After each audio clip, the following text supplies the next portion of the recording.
Yeah, baby. Yeah. The Mac is back. Back with another demo slash review. Hello, the initiated.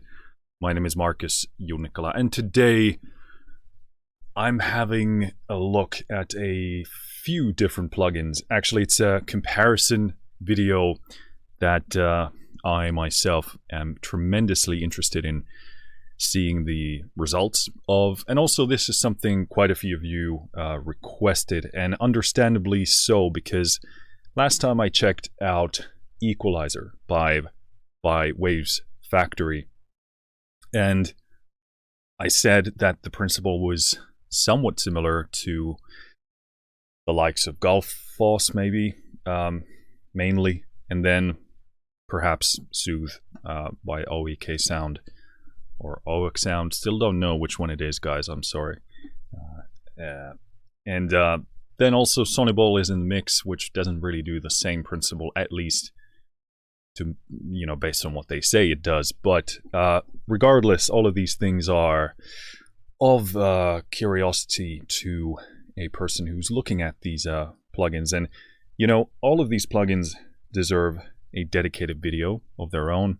Soothe, Gullfoss, Waves Factory, Equalizer, and Sonyball EQ3. All of them great products. But like I said, I still haven't bought the Waves Factory Equalizer. Not because I don't want to, but because it costs money. And that's something I don't have. So still making decisions about it. It doesn't look good in the sense that I will have to do it. But I do want to run it through the ringer, I guess that's the saying, and just see what it does and how it does, because to be honest, in my estimation, my demo of the Waves Factory Equalizer wasn't that great, because testing these kind of plugins is kind of it is use dependent, source dependent. So like any audio processing tool is, it depends on what you're using it on, whether it produces certain results or not. So personally, I think my percussion section parts of that video demonstrate the function of it the best, and it did sound absolutely stellar on that. So yeah, this time I have a few different things going. Actually, I'm going to take myself to Studio One, and you as well. Also, I do apologize for the setup here. This isn't ideal because normally I just show the thing that is being used, but because of Streamlab messiness and also bugginess, I didn't manage to last time always pull in the window of the plugin that I wanted to. So this is just a lot easier for me to show you my screen, and then you know, you'll see things from there. But yeah, you will see my screen here. I'm gonna go into the mix window here. Here we have our but master bus limiter on, which I will be adjusting as we move along so that we get decent levels for all of these examples. But what we do have here is we have a drum part, and this is brought to you by Teletone Audio. So this is Timpo, you know, wizard Timpo. It's one of my favorite names. Excellent drum sample library beat maker thing. So that's going to provide us with some drum examples here. Next up, we've got a piano example. This one is from Piano Colors, from Galaxy Instruments. Yes, tremendous piano. Then we have some Oliver Arnold's chamber grid stuff. So strings, orchestral, realistic strings. Then we have Rickenbacker bass by Scarby, and then we've got Evolution Songwriter by Orange Tree Samples. I always am about to say Orange Tree Sampling, but Orange Tree Samples. So guitar, bass, strings, piano, drums. So we have a better set of things to be looking at. And on all of these sources, we're going to have soothe. So I've made these as big as possible, but they still look pretty small. I have a massive screen, so I've made these as large as possible. So soothe2, let's actually make that a flat start. Smart EQ3 from Soniball. Then we got Gullfoss, which is tiny because it doesn't resize. And a lot of people have made criticisms about this, rightly so, because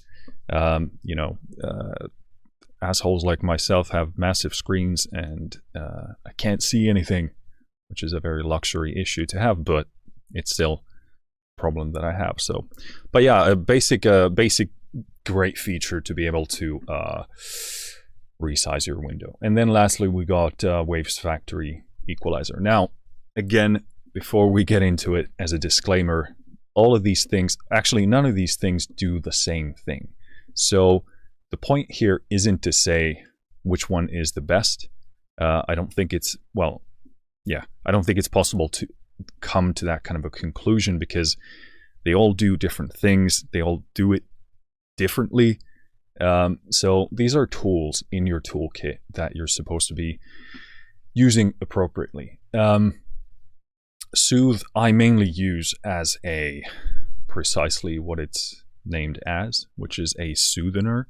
So oftentimes when you have resonant peaks, for example, you can go in hard with this or go in loosely, softly, and get rid of those. Or you can use it in a sort of a general sense and just kind of actually bring down some of the resonant peaks. But in theory, you can use this to equalize the sound itself, to bring all of these frequency areas into a good balance. And that is it is what Waves Factory Equalizer says it does. So you can get to similar results. The goal of the Waves Factory Equalizer, or the function of it, is sort of more straightforward to the end goal of bringing all frequencies to the same level. And Soothe doesn't really aim to do that. It just tames and soothes whatever fluctuations you have. But, you know, with enough tweaking, you can surely get to similar results. Smart EQ doesn't claim to do any of these things. To my understanding, it just takes in the incoming signal, uses AI magic, and you tell it what it's listening to, or you don't, because a lot of the time I use the universal thing here because I feel like that's the closest thing to what Gullfoss is doing, which we'll come to as well. But basically this would be trying to balance your sound, source sound, to be the most pleasant to the human ear. I don't know if that's what Soniball does with it, but it sounds to me like that's what it does.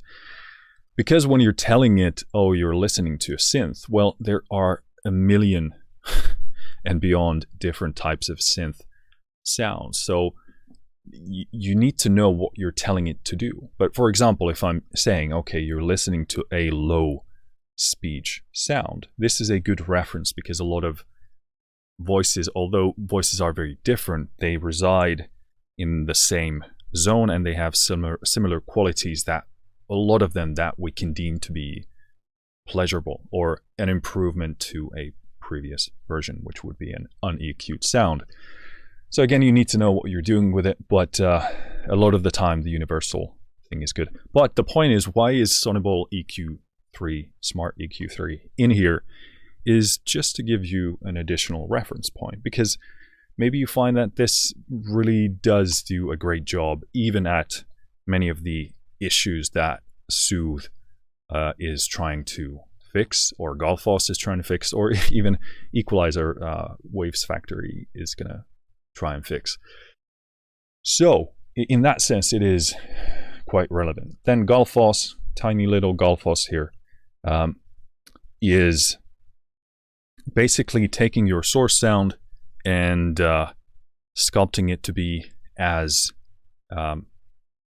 balanced and as accessible to the human ear and the brain as possible. So it's going to get rid of stuff that doesn't need to be there, doesn't provide necessary information to the ear and to the brain of what you're listening to, getting rid of, pushing the gunk away and bringing up the stuff that you do want to listen to and sounds pleasant. Obviously, you can use this and as everything else in this demo in different ways. And again, sound design and kind of alternative goals are always, possible. You can do whatever you want with tools, but this is primarily what these are sort of marketed or designed as doing. And then finally, obviously, we have waves factor equalizer, which, again, to my understanding, based on what they say, is just trying to bring all the frequencies to a level, to the same level.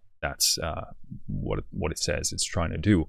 And last time, as I said, that seems kind of like a weird goal to have in many cases, because we don't want to hear all frequencies at the same level. Last time I mentioned Fletcher-Munson curves, which are basically how our ear,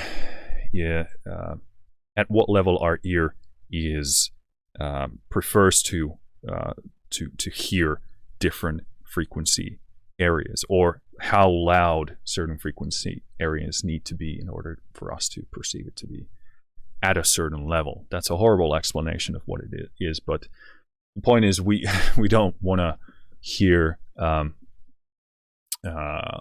let's say stuff beyond 10K to be at the same level as 1K, or necessarily 30 hertz to be in the same zone as 500 hertz.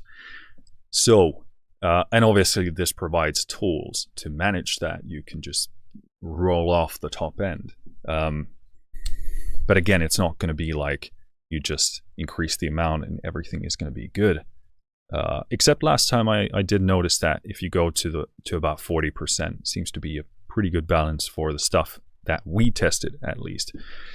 So this can do a bit of what you want it to do, but you'll notice if you crank this up to 100, you're going to hear that there's a lot of harshness coming in, a lot of high-end air coming in, which is not pleasant to have at the same level as stuff at 1K or 500 or 50 hertz. So in that sense, it's an interesting tool because it doesn't claim to work towards kind of a final perfect end result just by tweaking a knob. Obviously, it can get to perfect end results with appropriate use. But in that sense, it's a very interesting tool because it doesn't have the same claims or the design elements as something like Gullfoss.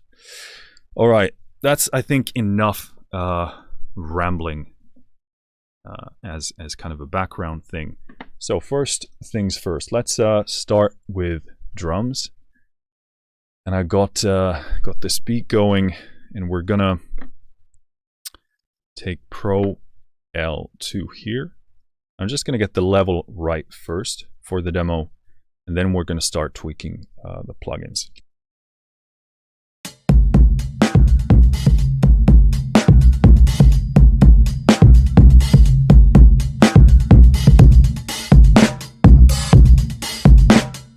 So I think that's half decent. That's pushing it very hard.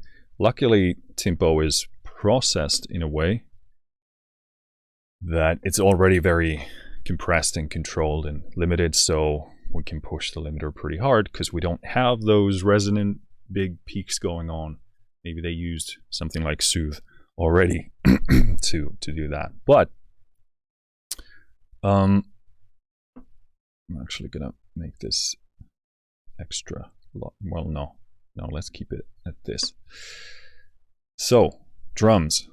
All right, first of all, Soothe, as a disclaimer, this is, I realize, not the best use case for it, because Soothe is kind of a problem solver. Like, you get a raw sound and you hear, okay, we got too many resonances at 500 hertz or something harsh into or 3K or something like that, or 1K issues. So you would bring soothe in to soothe out those resonant elements. So this is probably not fair towards soothe because we're already listening to a source that is pretty well balanced, and even if I wanted to improve it, I wouldn't necessarily bring in soothe to do it. Not that it can't do it, because it can, but it's not just a tool that I would first and foremost bring to the table. And in Soothe's defense, it will probably problem solve like real big issues and sound far better than probably any of these. I don't know if it's true. I haven't used all of them in all kind of problem areas. To me, Soothe is kind of like big issues, bring it to a good place where you can actually start mixing it. Soothe does that amazingly. Then I would bring something like Sonable to kind of polish the EQ balance. And then I would bring something like Gullfoss in to really squeeze out the last 5-10% out of the sound to get it into a good place. Not sure where Equalizer, Waves Factory Equalizer comes in. I would probably argue that I would use, if I would put all of these in one chain, which I don't necessarily recommend you do, but I would say it's probably Soothe, Equalizer, Smart EQ3, and then Gullfoss. But okay, that being said, let's play this tempo thing and just see what Soothe does. First of all, I'm just gonna increase the depth so you can hear what it does.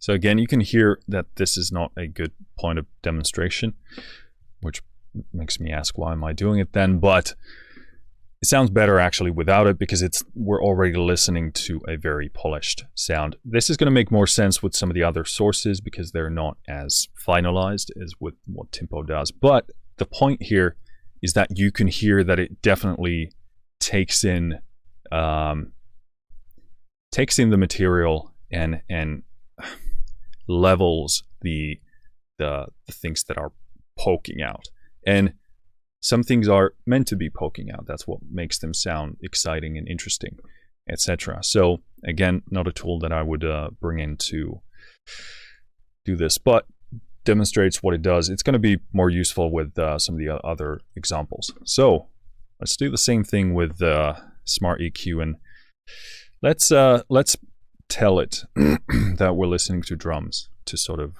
maybe talk the most or demonstrate the most about the Sonable experience.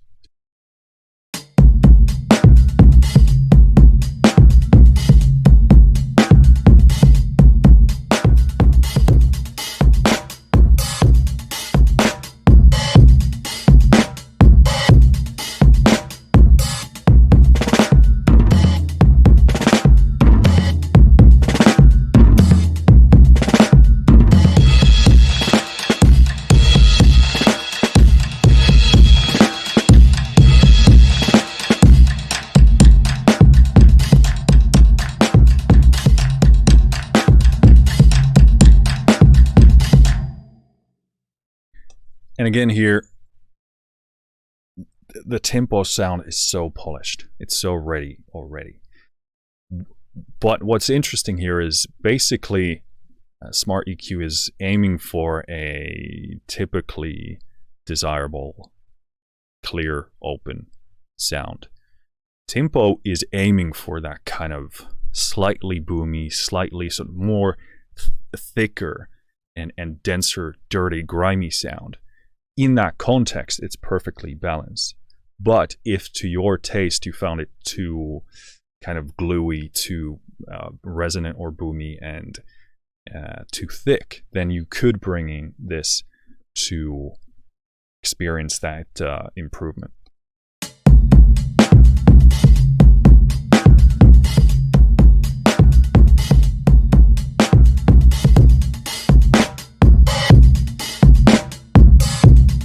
So the tempo sound is, it's just so much thicker and has more body to it.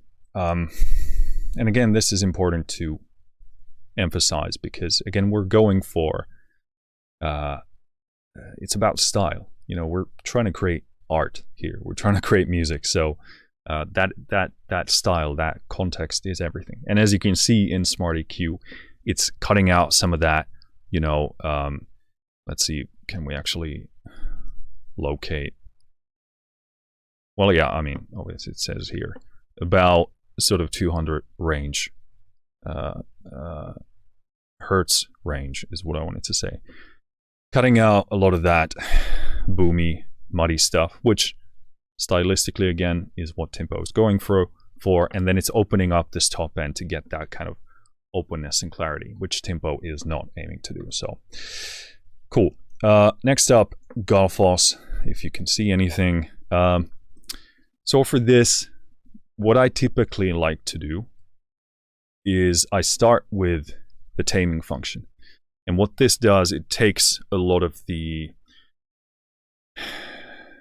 masking qualities, a lot of the muddiness, a lot of the unclarity that's in the signal, and it's suppressing it. It's putting it to the side. Kind of what Vitalizer SPL Vitalizer Mark II does. Kind of the same principle, but this is sort of more holistic on the full frequency spectrum, where the Vitalizer is kind of like a more targeted tool. So yeah, I like to start with tame, because this way I find out what is the information that I want to get out of the way.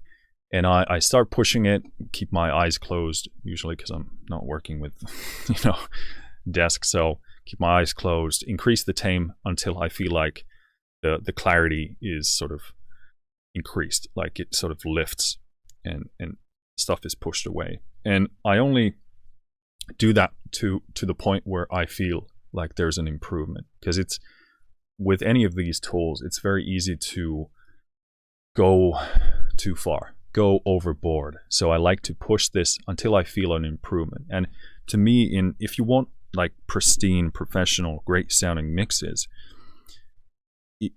oftentimes that process is sort of very incremental.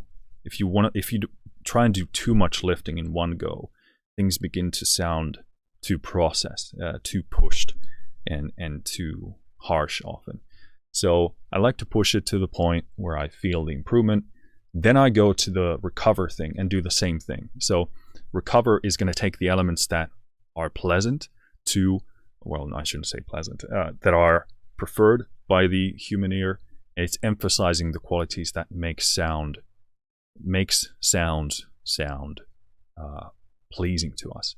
So it's kind of like bringing this kind of pleasant polish to it. And again, easy to overdo, so I push it only to the point where I feel an improvement.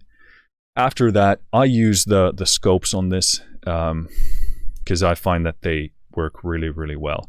So first of all, I bring down the brightness, because oftentimes that is increased quite clearly by actually both of these processes, but especially the recover. So I bring that down based on the scope, or usually I bring it down to the point that I find to be pleasant, but I find that it's so in line with what the scope gives that I just do that, and then I adjust the bias as well to be centered. So I don't know, this turned into a tutorial of all of these, but there's a lot of contextual stuff here. I know some people are coming maybe to this video and asking which one is the best, which one should I get, and there is no clear-cut answer to that. They all aim to do different things, and they do all do different things, and they do it differently. I'd say probably get all of them, but I understand that might not be possible for you.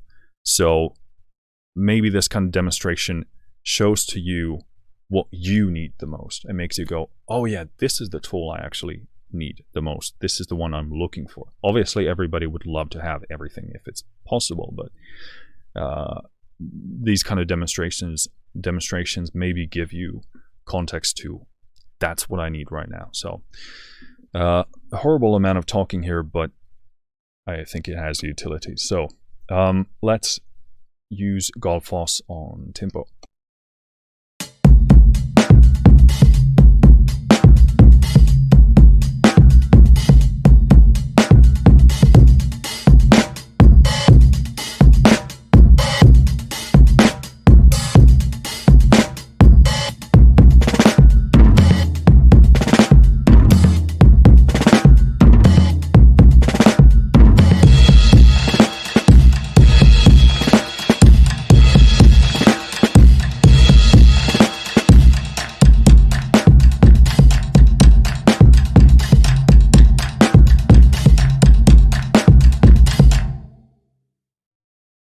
All right, so that's the process. I push it through. So taming at 19, recovering at 24, bias 24, brighten minus 29. So seems pretty typical to me, but interesting. We haven't A-B'd yet, so I'm going to turn this off first. Let's listen to drums and then turn it on.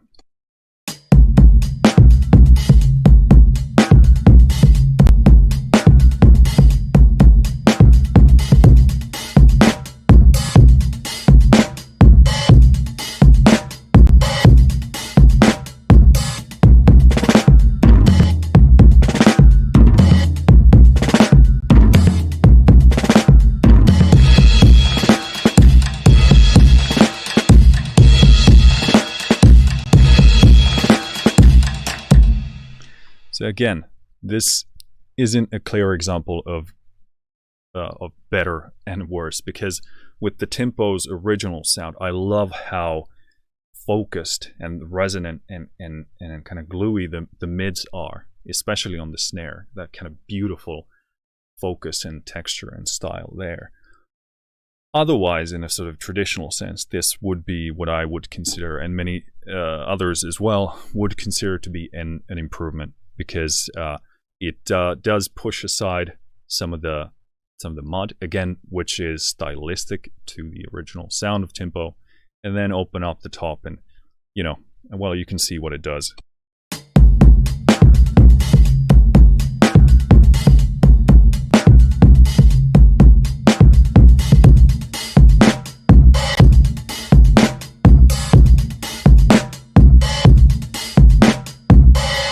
So again, to say a matter of better or worse isn't fair. It depends on the style that you want to go for.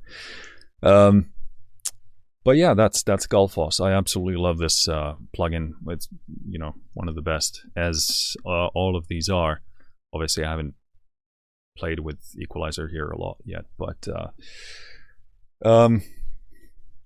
yeah, super interesting. It's really nice to be doing this. And also after this, we're going to do like a comparison of, we're not going to do that with Soothe, because this is not fair. And also, this always happens to me. I do demos, and then it would be the best if I did tempo as the last example for this demo, because it's stylistically so specific and so polished. But I don't know. But it is what it is. I don't have time to spend more time on these videos.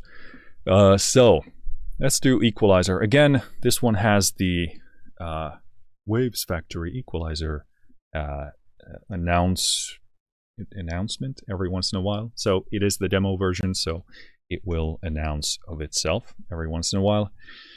So don't be afraid of that. It's probably going to be super loud because we're pushing the limiter really hard now in terms of volume, because tempo is so polished itself.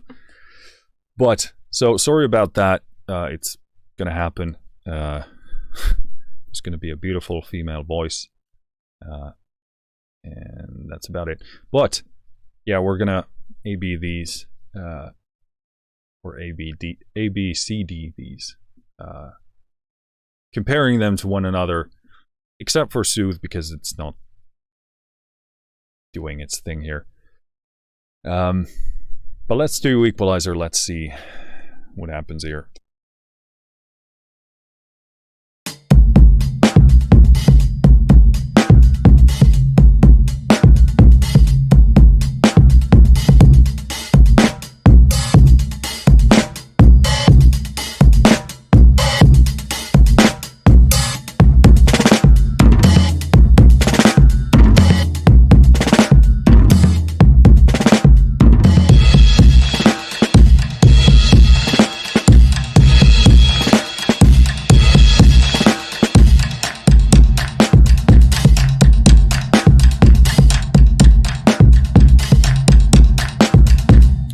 Okay, so that, I will turn this off before it begins to yell. That's really impressive. And I think this works perhaps the best, at least so far, with sources that are very full frequency spectrum. So with the drum kit, you have a bass drum, snare, and then you have cymbals. So it's taking all of this information and bringing it into a beautiful balance. Here I find that you can push it a bit more, so here probably around, if I remember correctly, around 30, begin to notice that kind of lifting happening, and then you can push it actually closer to 50 to bring into very polished sound here. But let me do this again. I want to see what happens.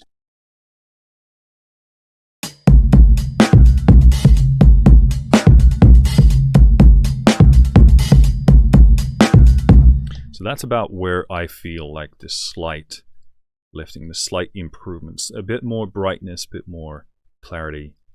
But pushing beyond this still sounds good. It just changes the style of it.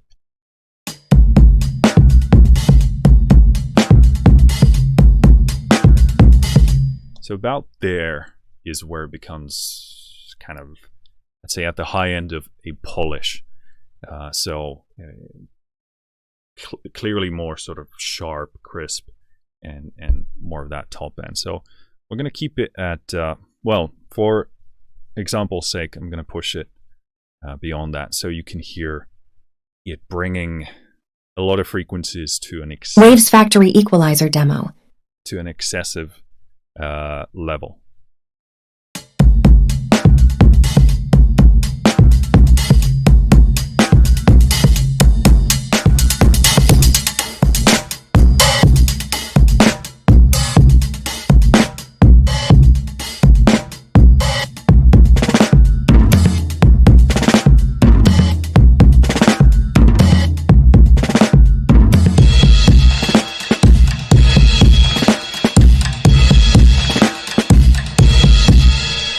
So yeah, and obviously, again, this is bringing up those cymbals, which in tempo are pushed to the back, which I actually love about the sound, because cymbals can easily get very pushy in just about any mix. So again, props to tempo for doing that so well. But again, if your goal was to bring things into balance, Waves Factory Equalizer demo, then well done. So in a sense, a fair comparison would be between this and Gullfoss and Smart EQ. What does make this slightly difficult is that there's bound to be level differences here. So if I hear something clearly being louder than another, then I'm going to try and level that just by ear here, so that it's a more fair comparison, because the things that are louder we tend to deem them to be better, which human ear and brain is kind of fucked in that way. But let's do Equalizer first and then Gullfoss. Well, we'll cycle through the three. So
right, so equalizer seems to be louder.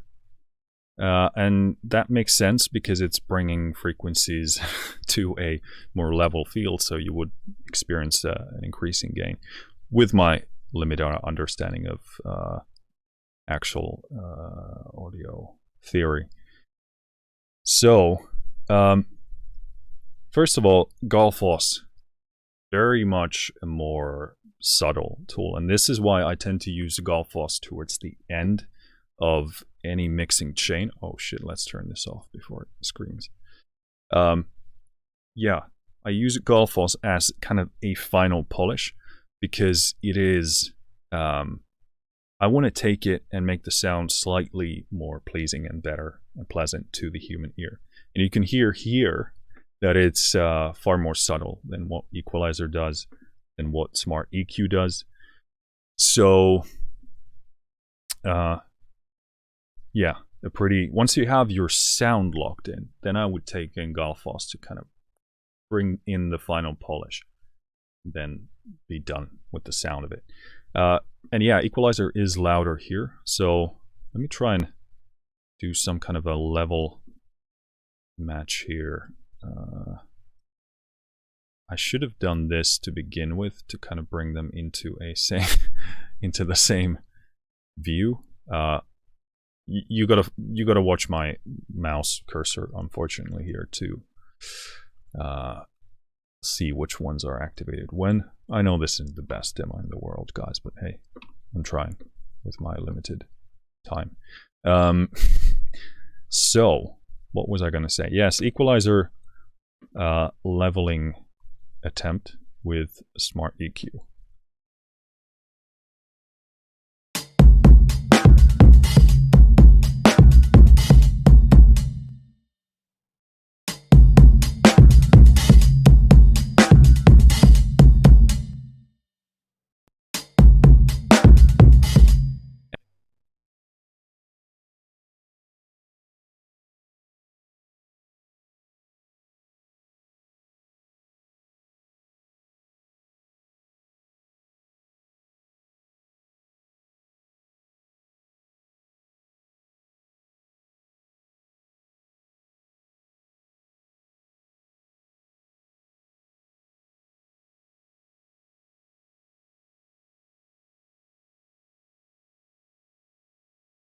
Oh shit, this was muted.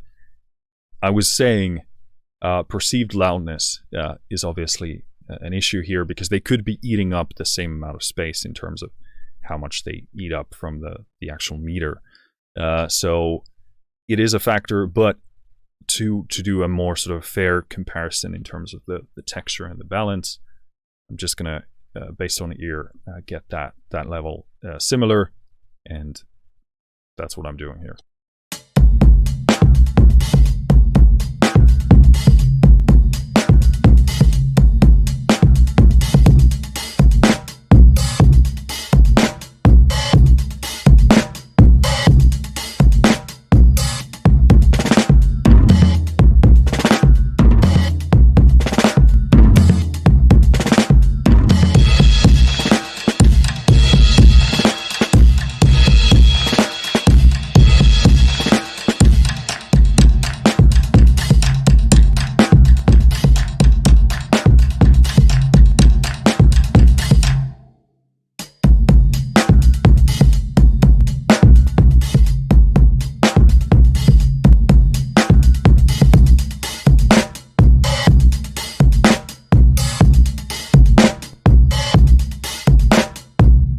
I think that's about the best I can get based on ear.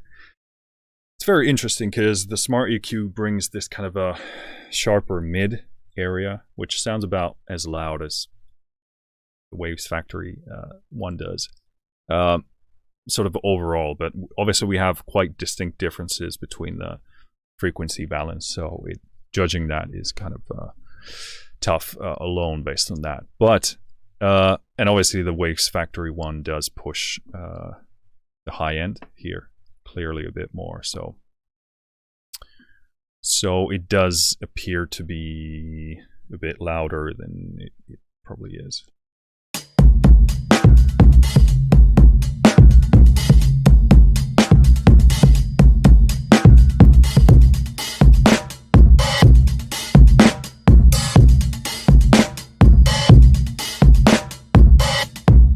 judging based on the snare, they're pretty close to one another there. All right, cool. Well, both of them sound great. Obviously, I'm doing minimal editing here as well, by the way, and you could, you know, push down the high-end processing here if you wanted to. But since we are doing a bit of boosting here on the Smart EQ as well, I haven't done that because it seems to be maybe a bit more, you know, and a big part of this, I'm really interested in showing how these things work out of the box, so you can get a taste of that. I think that's a big part of choosing the right tools for yourself. All right, let's A/B Gullfoss as well.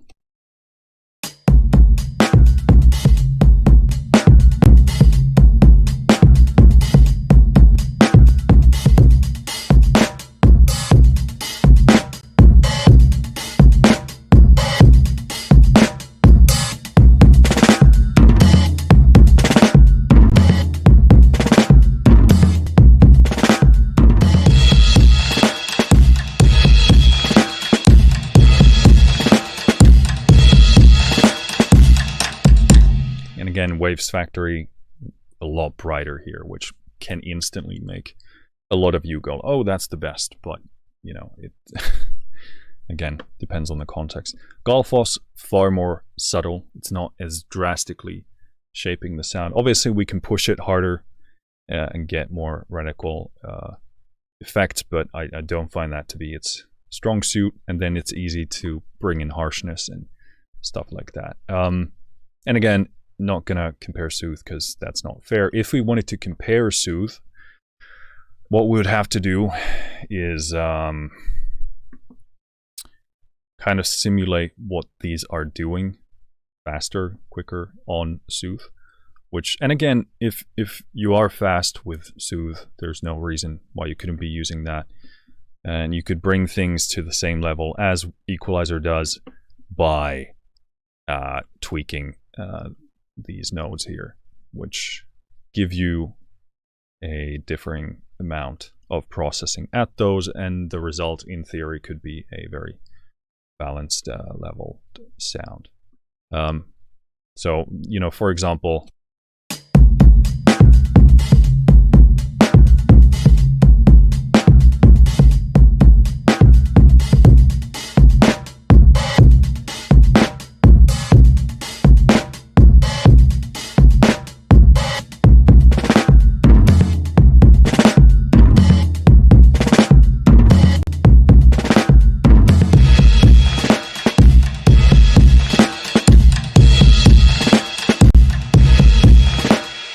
and again, the original sounds better. But let's say you found the lows were too boomy. You could actually control that a bit. And if you wanted to bring actually down some of the cymbal harshness elements, you could.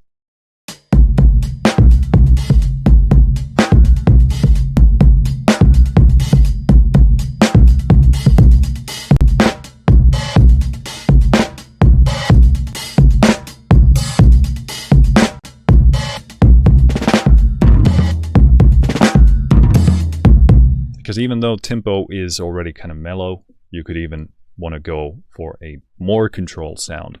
So there you go. Yeah, not very fair on Soothe.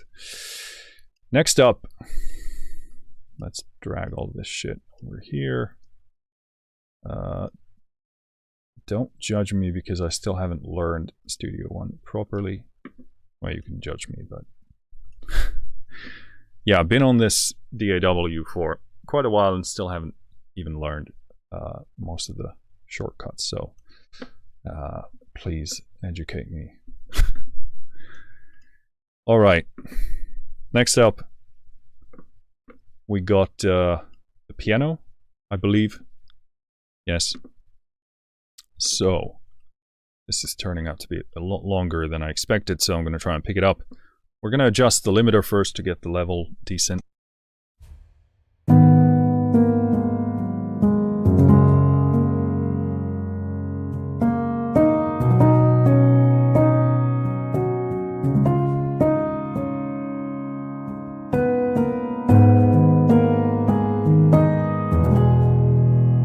Okay, so that's pretty decent. So this is something I just improved into place with the felt piano preset here on Piano Colors. This is kind of an interesting sound because we can hear some of those transient high-end, you know, that's probably the hammer hitting the felt. But there you got these high-end transient high-frequency pieces of information. So interesting to see how all of these react to that. But yeah, just a improv piano thing here. Beautiful library, already sounding great, but obviously it can sound better. And the thing with sample libraries is they might sound beautiful as they process them, but in a context of an actual piece of music, different frequencies pile up and work together, and it's your job to mix that to sound better. So soothe, flat start here. Again, you could argue that some of these resonant peaks in the piano sound were undesirable. Others would say that they are what creates the sound of it, the soul of it. But again, that's up to you. So let's see what I would maybe do with this.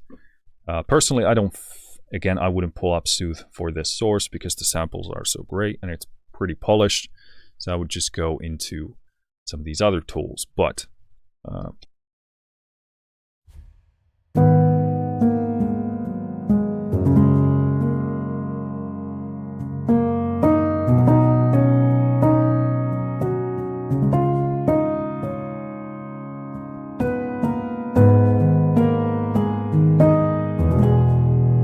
so it's about there where you can hear, just with this non-specific flat start, that you can begin to hear it level things out. And again, whether that's desirable for you or not is up to you.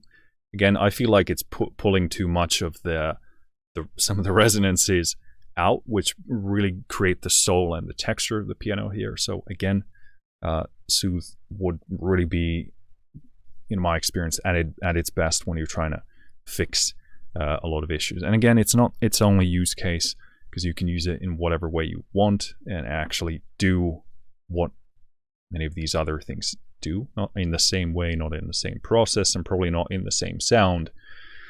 But I just don't want to do Soothe too dirty, because it's such a brilliant tool, because you can do so much with it. But this is where I would hear a lot of that flatness coming in. So let me jump in here.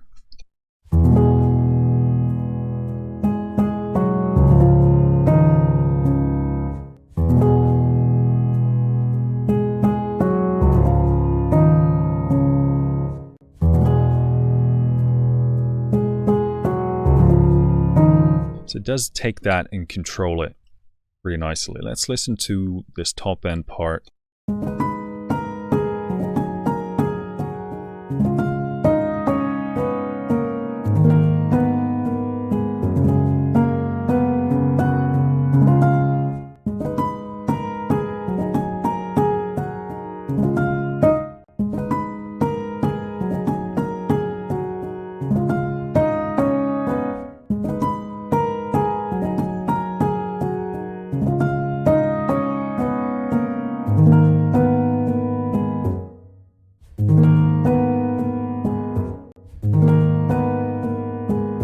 So it takes those resonances, controls them a bit. As you can see from the view here, it's doing about,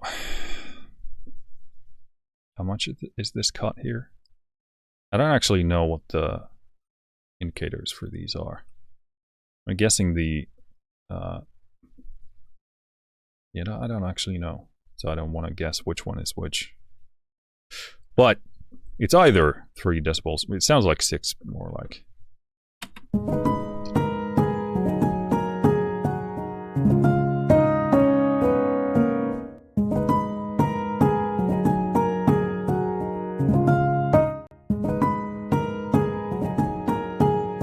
I actually do like the processed version here better, because a lot of that sharpness, a lot of that resonance there is a bit excessive to my taste.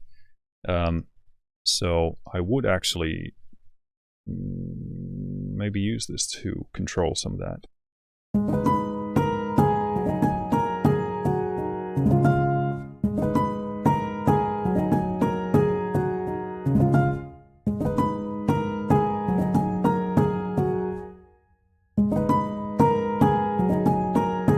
Because it's a bit too sort of bloomy, a bit too round in its sort of raw state. So I would bring this in a bit.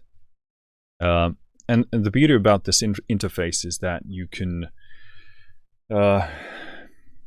identify where you actually want to do most of your processing. And there's a number of ways to structure and do this. You can find the area which is really the biggest issue for you. You can pinpoint it, and then again, if it's the only area, then it's even easier, because you can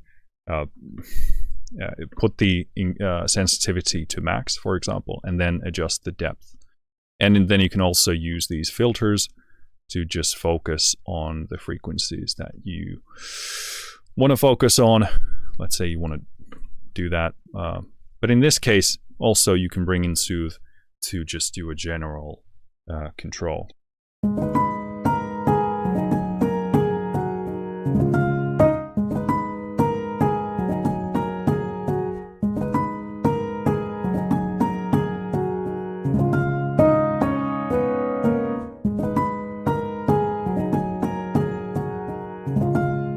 And oftentimes with soothe, you can, if you listen to it carefully, you can hear the point where it begins to suck a bit too much of the essence out of it, the soul out of it. So you want to go for a flatness, but one that doesn't take too much energy out of it. So let's try and actually find that here.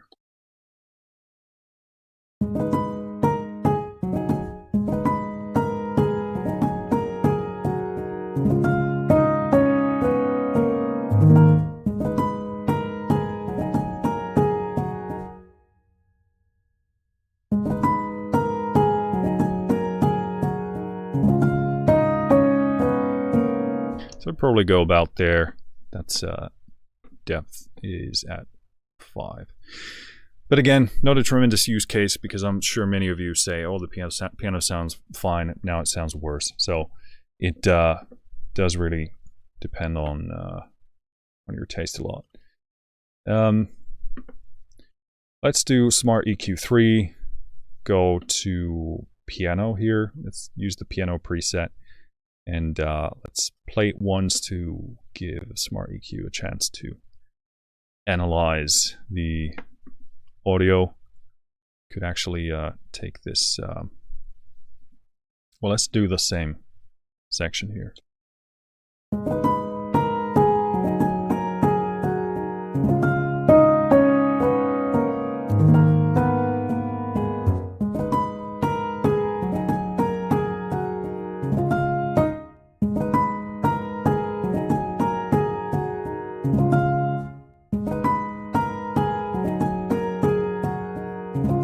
So it clearly takes some of that. Well, you can look at this profile here as well.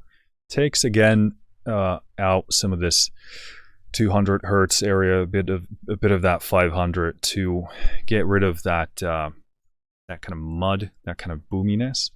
Again, which can be stylistic, and then boost some of these.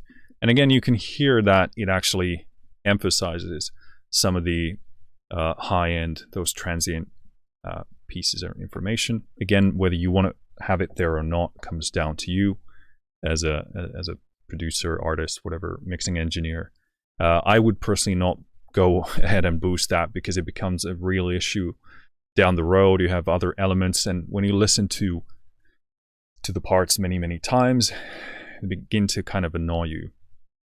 And also when you're doing stuff on the master bus, it can become excessive, and then you have to come back in here and cut some of that out. So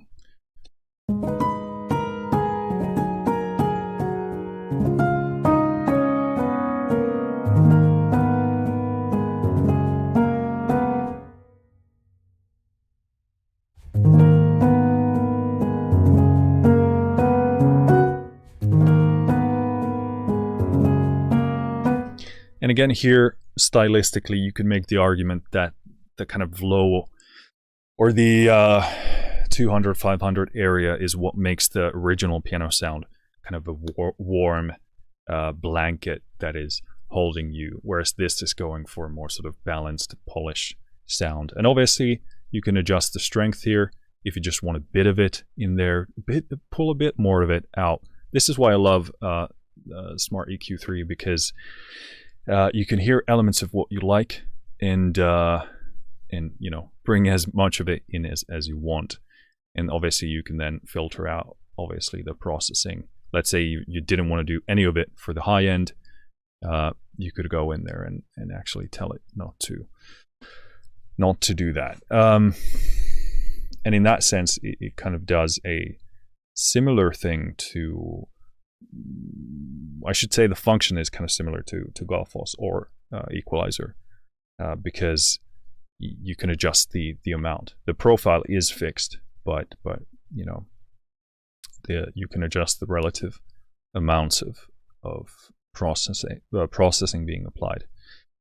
So pretty good. Again, I wouldn't personally go for that sound, but that's again up to you to decide and control. Gullfoss, let's actually keep this in business as well.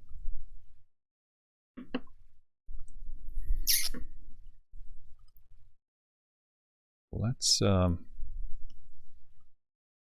go to the beginning here.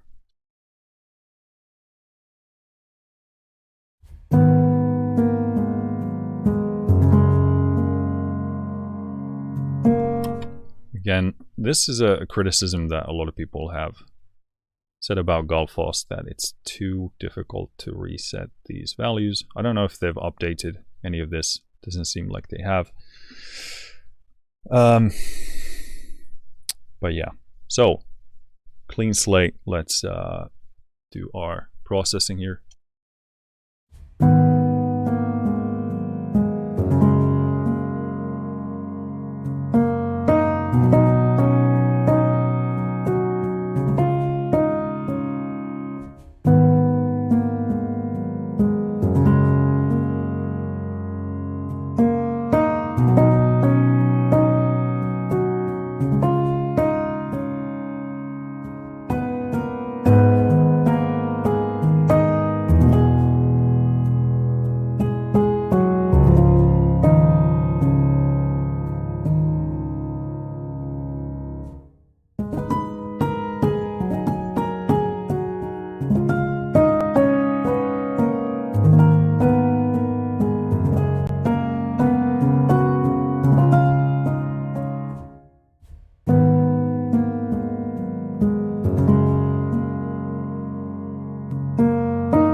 Yeah, so to me, a pretty clear and actually massive improvement. Doesn't take any of the essence, any of the soul out of it, just kind of polishes it, puts things in their place in a slightly better way. And it doesn't stylistically change what we have here. Again, which is a strength of Gullfoss. And again, this is not a super great comparison because we're dealing with pretty polished sound sources, so you know it's going to favor Gullfoss in that sense.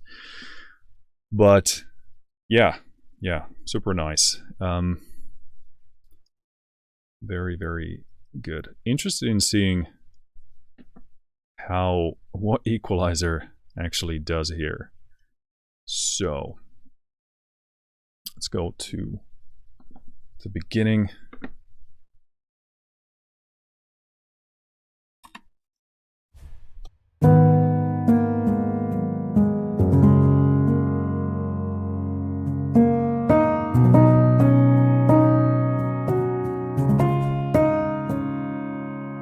that's where I can hear a clear kind of lift happening there.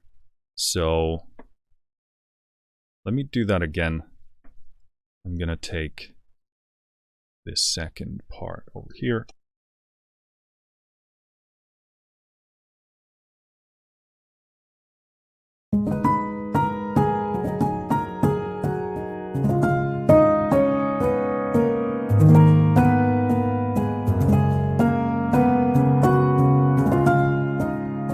So yeah, about slightly beyond the 50% mark, you can hear that kind of opening up happen. And this does obviously gather a lot of that high-end information here. So I think this is a pretty decent moment to demonstrate the kind of the cutting feature here on the graphic side of it, because that top end that would be excessive to my taste. So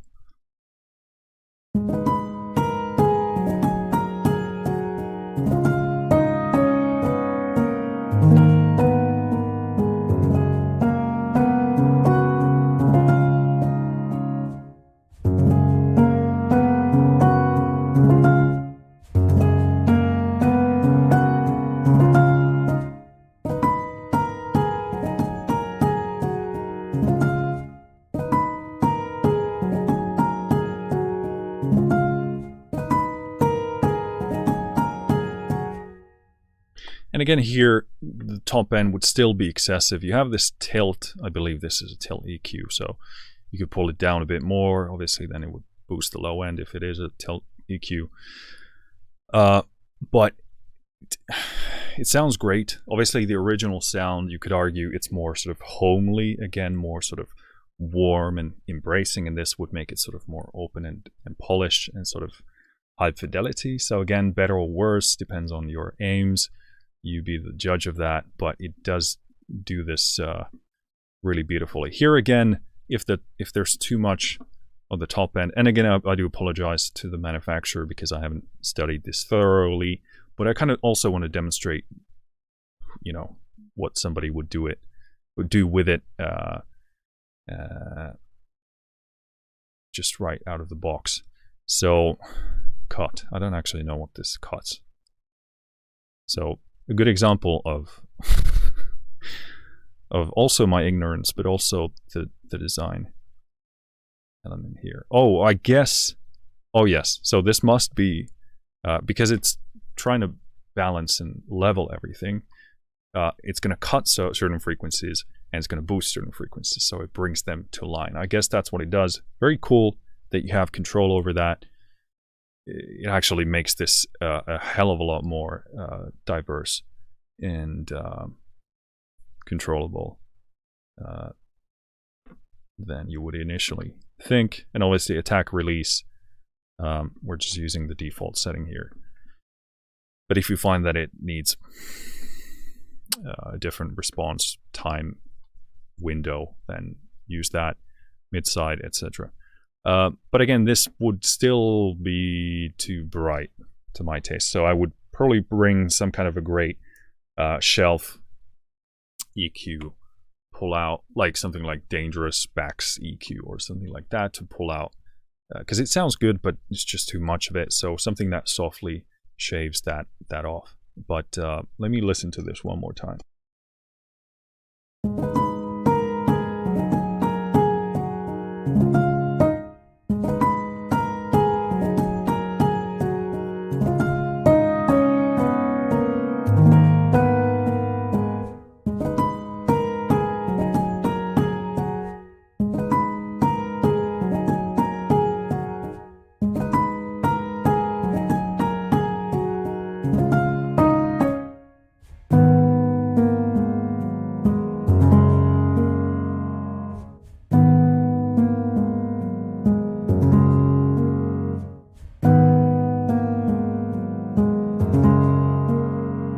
Yeah, it sounds great what it's doing. Again, artistically, we could argue that the homely, kind of warm, less emphasized, high fidelity sound.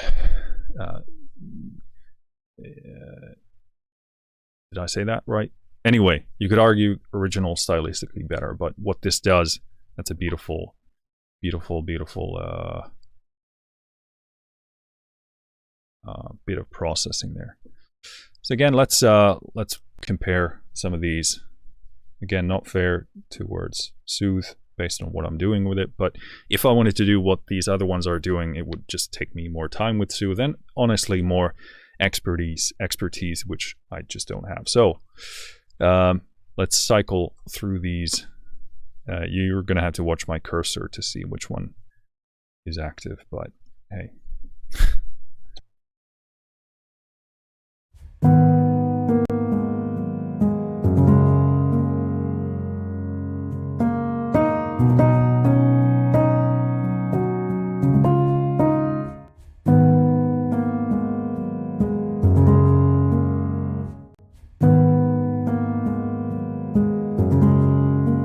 So again, just a tiny bit of control from Soothe, not emphasized in any way. So again, let's do smart EQ here.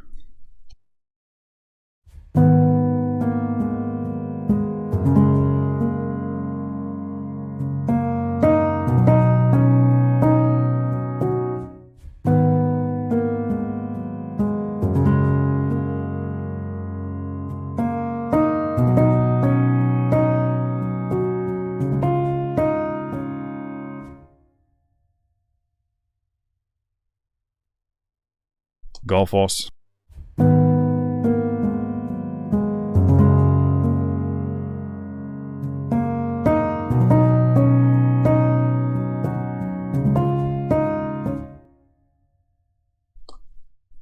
Equalizer.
So again, this goes back to my initial thought on this, which is the wave factory equalizer really affects the tone of your sound the most. It really does bring a lot of kind of meat and body into the sound. Again, just right out of the box with these. Just using the basic controls here. So in that way, if I were to put these in order of like how big of a change they make and where I would put them in the chain of things would pretty much be in line with what I initially said. Soothe to fix out clear issues, to bring things into a better, more processable place, then equalizer to shape the body and bring sort of life into it in a way that I would find appropriate. Then if I wanted to fine tune the profile, I'd use the smart EQ to kind of tweak where I arrived with the equalizer. If I found that I needed a bit more this or that, etc. Because it's sort of like, it's livening the sound. It's kind of breathing some essence into it, where a smart EQ would then be like a more sort of a typical equalizer, sort of shaping the profile of it, and then to squeeze the final finesse out of it, into it. I don't know. Gullfoss would be the way I sort of wrap this up. So, cool. Let me listen to this top part one more time and compare some of these.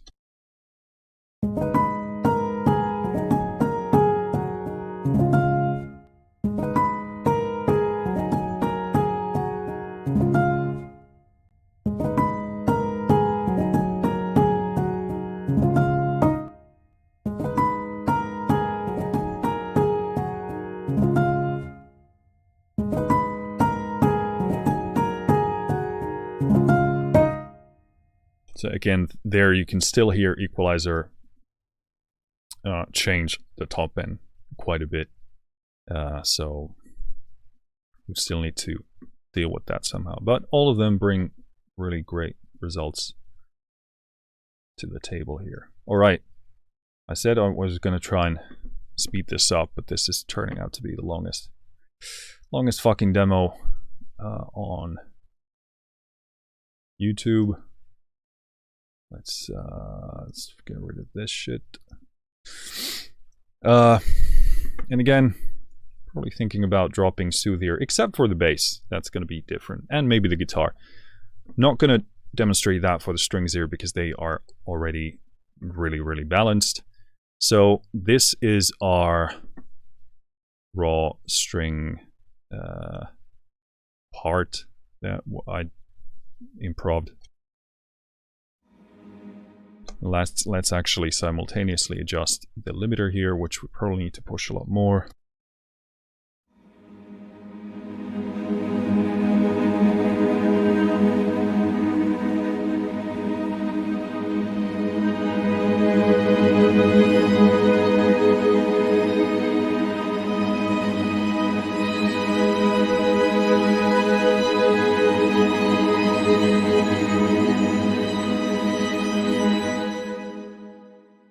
Cool, so that's, well, I said improv, but it's literally a chord.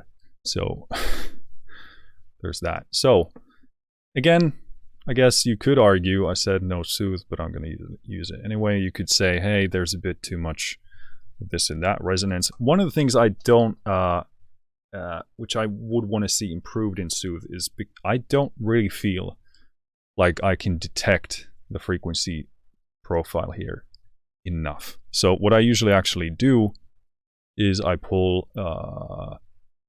Pro Q, which has a tremendous scope, and I listen to what I'm looking at where the resonances and the peaks are and the build-ups, and then I just locate those in soothe.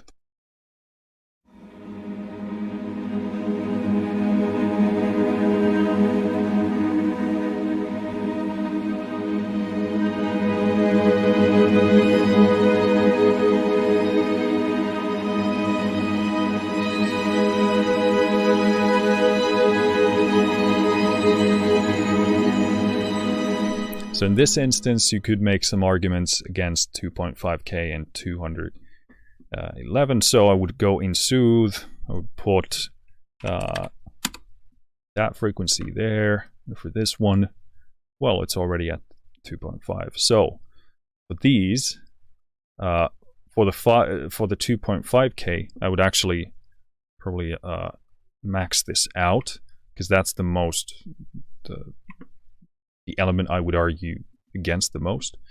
And then, well, actually we could look at the dB differences there on the scope.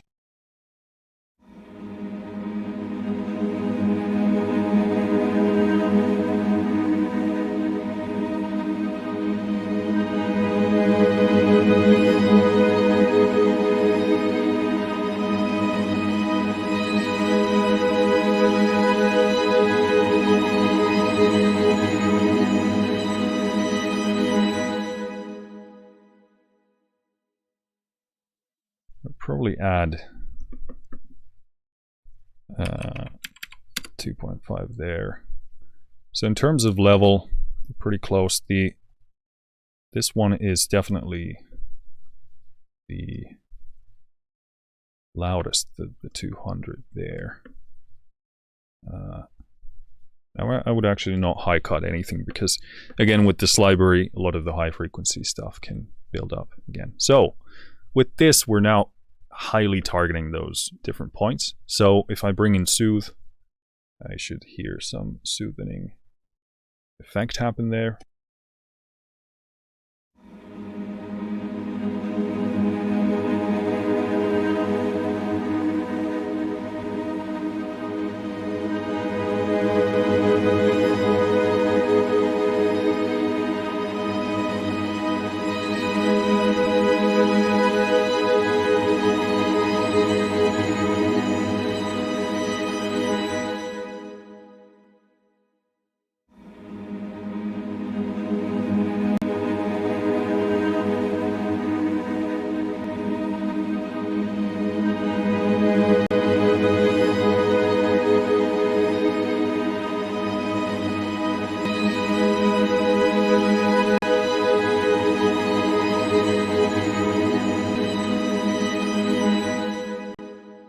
So with soothe, often the effect is kind of like this, like something is lifted off your chest. A slight increase in clarity. It's like, oh, you're just slightly like pushing away some of the stuff that didn't need to be there. And oftentimes it's, you don't realize what it was. Like the effect is, I think the results are the best with soothe when it's very, very subtle. So smart EQ, I don't think this one actually has any, well, okay, we got viola, violin, but in this case I'm going to go with universal and listen to that.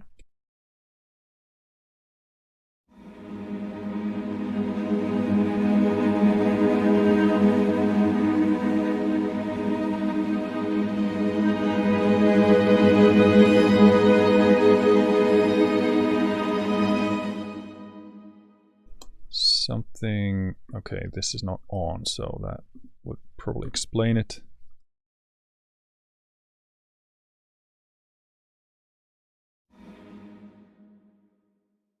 Okay, we missed the sustain here. I'm gonna wait for the middle part so I can actually get more of the frequency profile.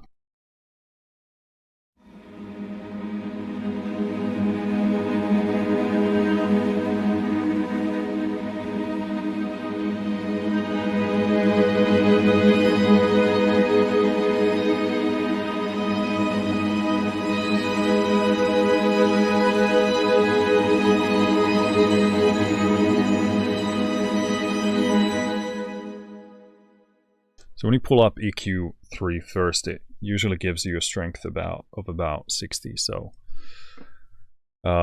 usually my taste, usually a bit excessive, but let's adjust that.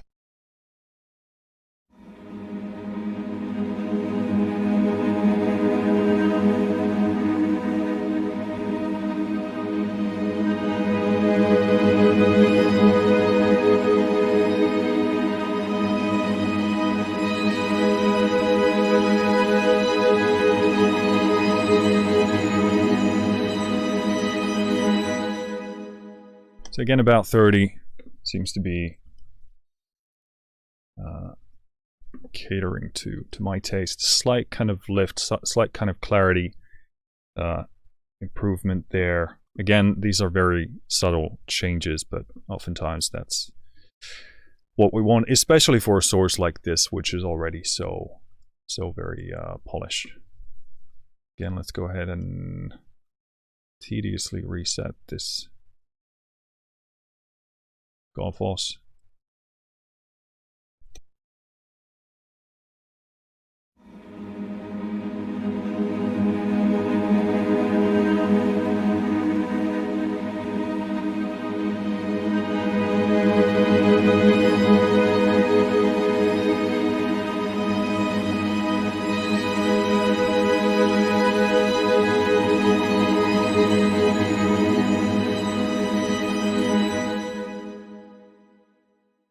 Again, a very subtle thing. Obviously, it's attempting to do a lot of things here, but trying to bring that sound into a better balance. Usually when I'm dealing with individual tracks, this kind of range seems to be pretty typical. And again, we're dealing with a very polished sound source, so you don't expect to see, if you're doing drastic things, maybe something's a bit off.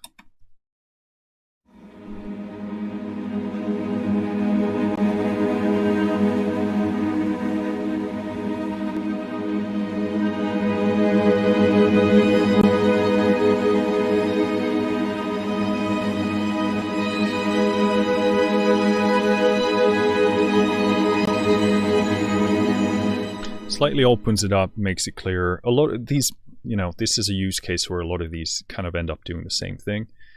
And it depends, again, on the source sound so much. You could argue there's now a bit too much air in there, which I could go in and, again, do a slight shelving EQ cut there, which I would do in this case because it does improve the general profile, but a bit too much of that high end, a good, smooth shelving EQ will do wonders there. But yeah, a good example of these kind of doing a similar thing. And again, point of interest is the equalizer here, so let's go and test that.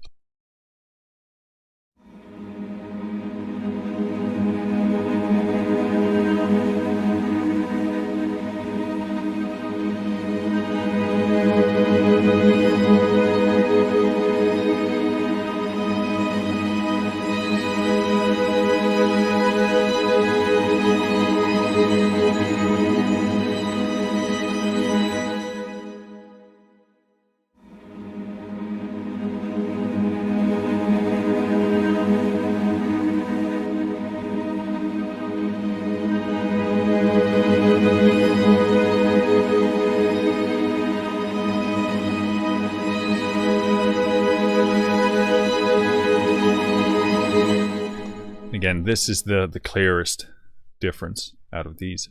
For this sound, we're at about 32% amount. And again, the high end begins to build up. You gotta work to pull that out. In fact, we could do it right here.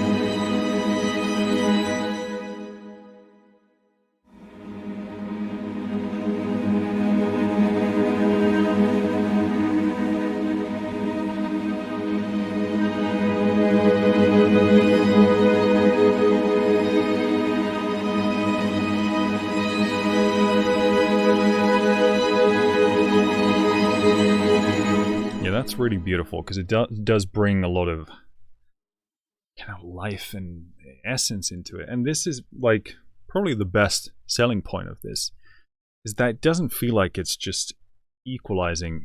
And this is, you can breathe life into sound sources with any good equalizer. That's not like unique in a sense with this, but what is unique is that it seems to nail it almost, well, so far, every single time, and it does it beautifully. You can EQ things with just like a typical EQ and change the tone and the texture, but this obviously does it with potentially one knob.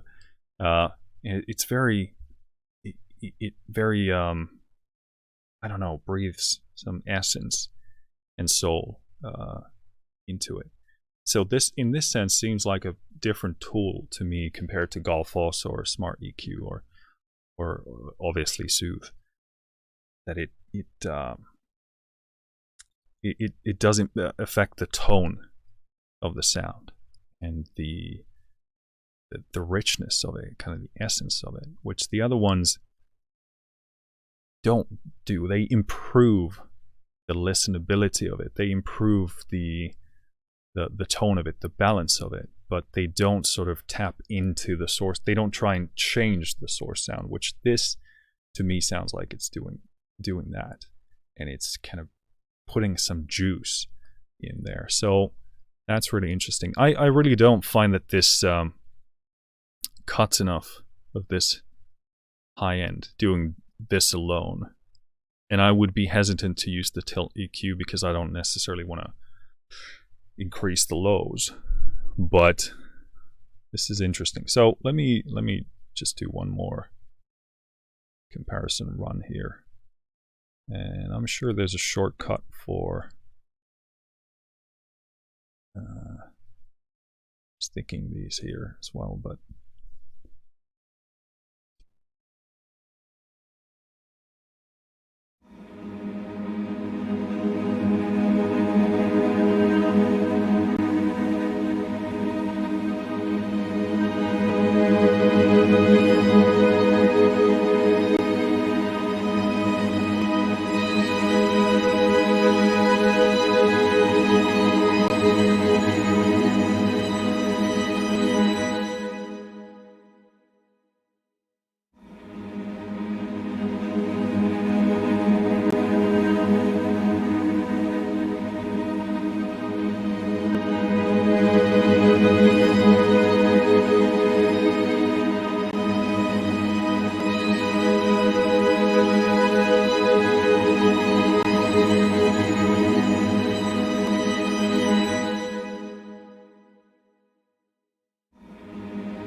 yeah, super fascinating. So Smart EQ definitely here comes across the flattest, the least kind of pronounced. Let's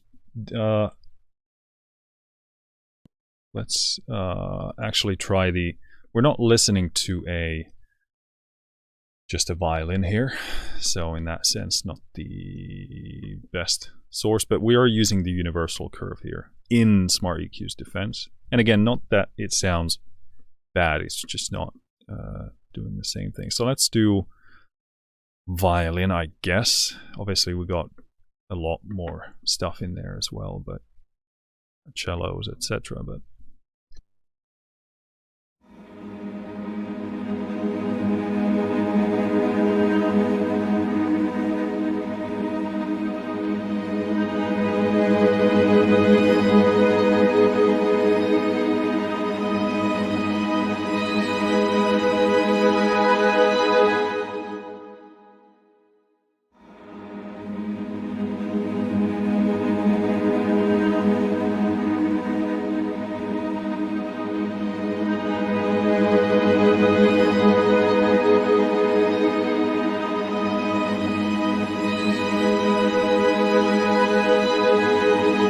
that's a good example of why a lot of these profiles don't work. Obviously, we're not listening to a violin, so in Smart EQ's defense, it should sound inappropriate, but that's why you got to use the universal every once in a while.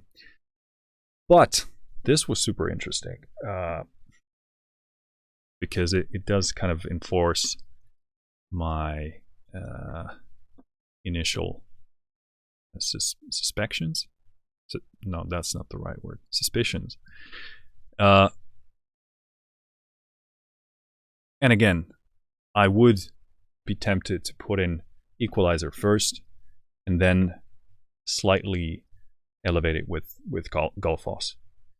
Because they kind of do the same thing, but Equalizer pushes a bit more of the kind of life blood in there that I like to hear.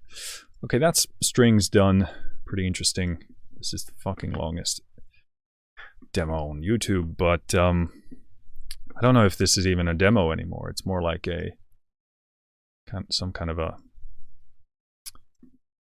quick course, because we're touching on so many things here, but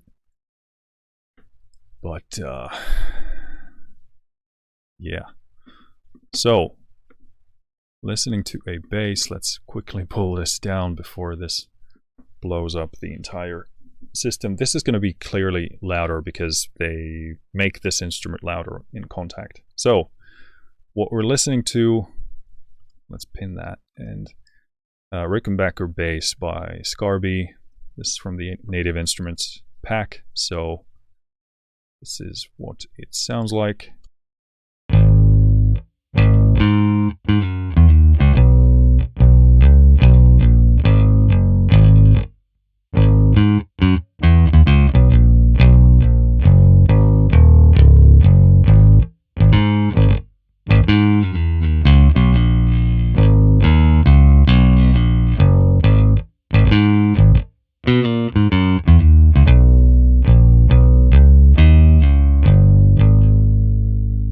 So that's my complete one-take impro crappy bass line thingamajingy, but great sounding sample library.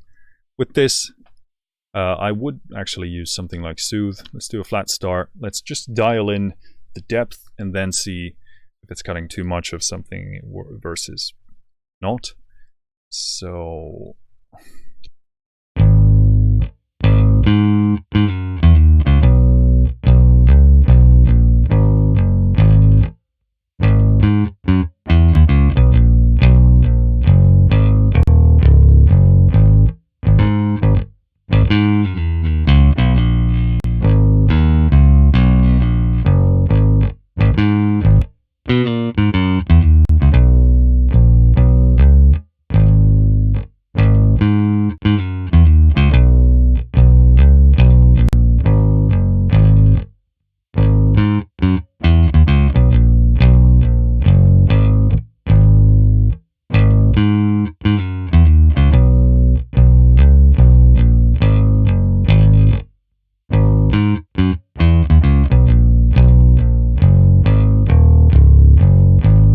I think that is a pretty good balance of just kind of taming the sound.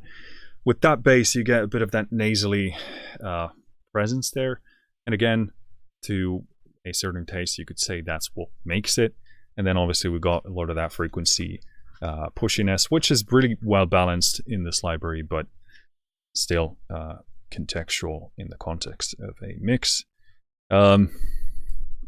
So we'll just leave it at that, and that would just be out of the box of what you could use. Let's do a bass profile for the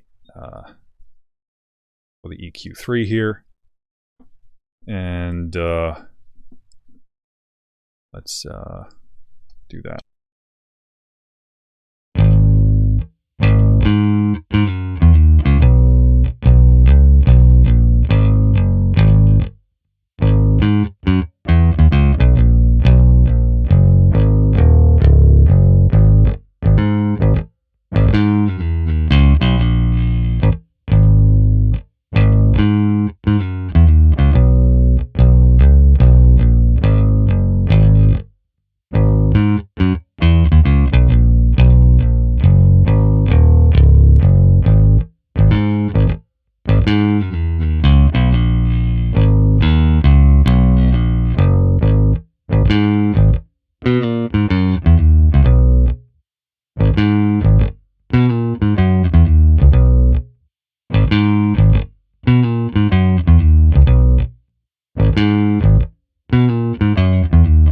So definitely there does improve the profile a bit, take a bit of that, what is this, 1K range, does focus the sound. There's a bit of a cut here from 2 to, what is this, 4K, and slightly beyond towards 5, boosts the top end.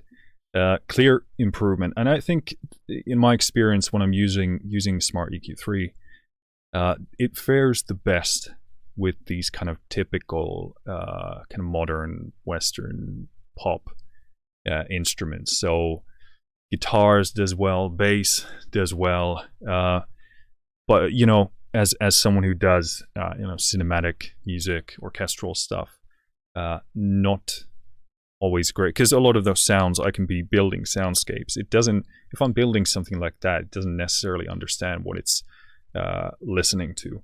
So oftentimes these kind of more typical sounds, probably the kind of data that these AIs have been fed a lot, probably helps in this case. But yes, does best with these kind of traditional typical sounds.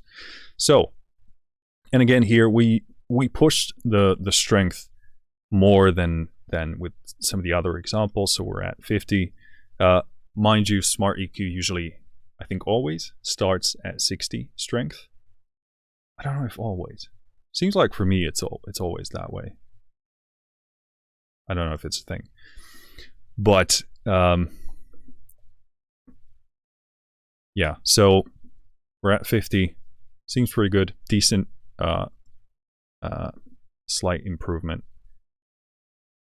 Next up, sorry this has been going for so long that my focus is definitely going down. Let's do Gullfoss. Again, pull these things down. I wonder if I can choose. Nope, can't do that. So gotta reset this manually, which is unbelievable, or then I'm really stupid. Gullfoss.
Definitely balances it out. You lose some of that kind of mid focus. Again, if you wanted to have more resonance there, it definitely sits in a different way, but this definitely evens it out in a sort of a general sense, and depending on your mix, could be better or not.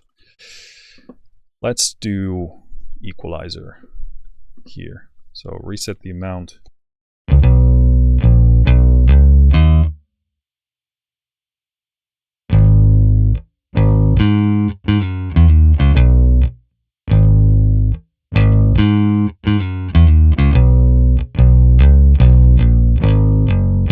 So that's kind of the noticeable clear edge to me.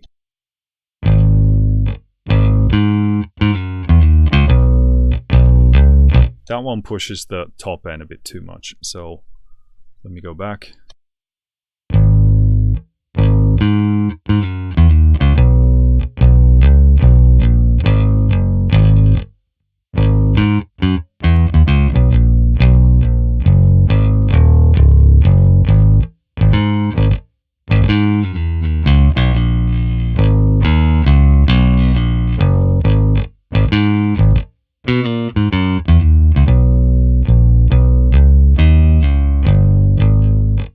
So your original profile, and again, which is very polished already, sits better. This definitely, again, brings clarity, etc., to the table. I would cut the top end again, which gets excessive here. And here, what I find, if you look at the scope here, which says that the boosting caps at about 4 dB. If I do the similar cut here, I don't actually feel like I'm getting the same amount.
know if the mic was muted. Probably was.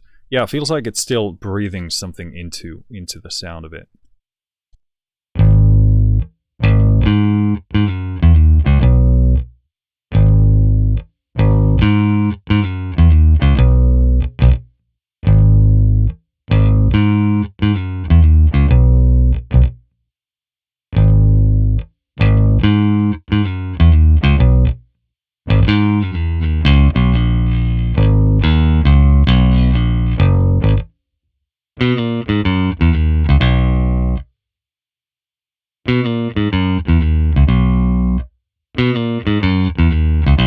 Yeah, definitely a massive improvement. Actually, here, cutting out the amount that it's showing seems to be doing the trick for me.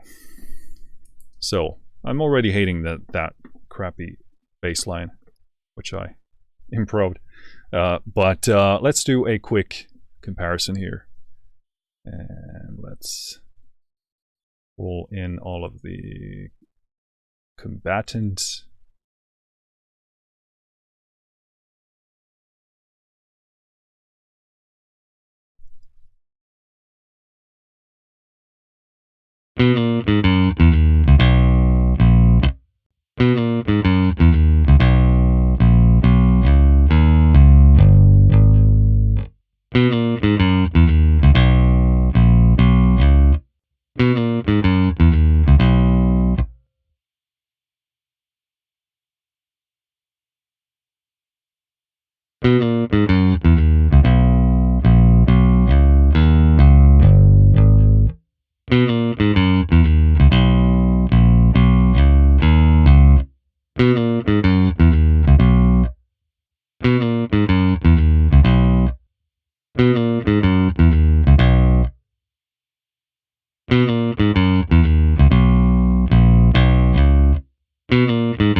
All right, so incredibly tedious. Again, this as a sound source, kind of tricky to pick up all of the nuances.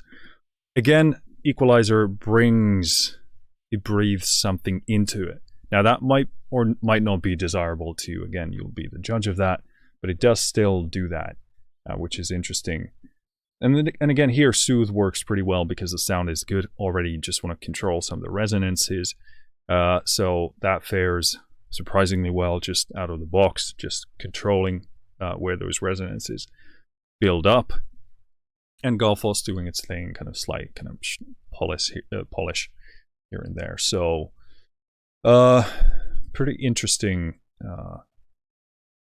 results in that way. But I'm happy that the equalizer is bringing to the table the same thing that I've picked up so far. Again, that high-end thing can be a challenge, an issue. Are we crashing right now? This doesn't look good. No, we didn't crash. Good. Okay, flat start in Soothe. Next up,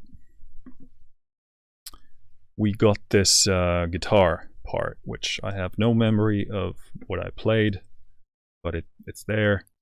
And it's Orange Tree Samples Evolution. Songwriter, vintage 1982B setting. So there is a bit of noise in this again, so this might not fare fairly towards Equalizer, but I cut as much as I could find from the settings here. But it's a great sound, so interested in seeing how it fares here. But let's do Soothe first. Actually, let's do the limiter first.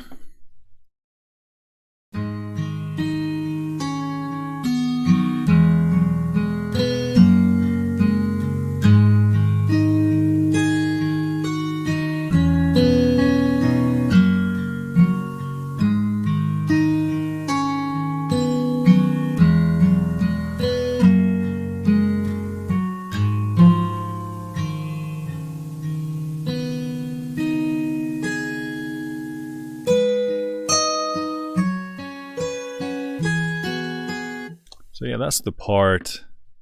And you can hear there's a lot of noise there. That's stylistic. And again, I cut out some of it from the settings, but I'm sure you can do more. But still, sounds appropriate to the sound, and you could go for a very noisy sound. So in that sense, no harm done. But let's do Soothe first.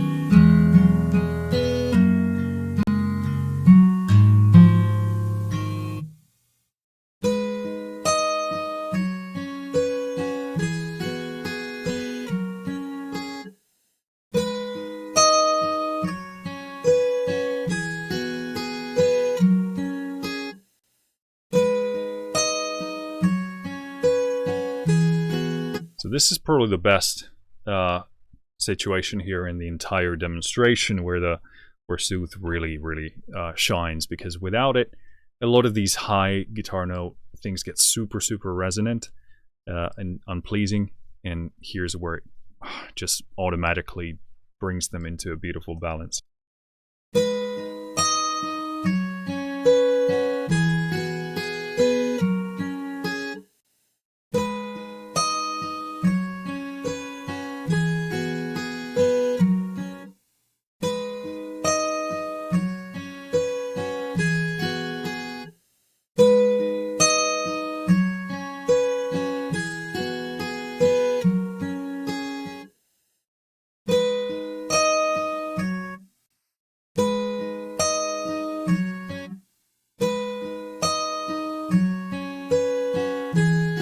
So this is how Soothe kind of does a similar thing as the Equalizer, the Waves Factory one, because it takes those resonances, controls them, and therefore we get a more sort of uniform sound. Because the frequencies that aren't pushing, it doesn't need to adjust them. So, but yeah, that's just out of the box, adjusting the depth. We don't get excessive cuts anywhere else. So pretty good, really good actually. Let's do Smart EQ3. Let's do acoustic guitar preset. So let's just put this to 0 first and let it analyze this. We'll use this latter part here because this showcases a lot of issues here.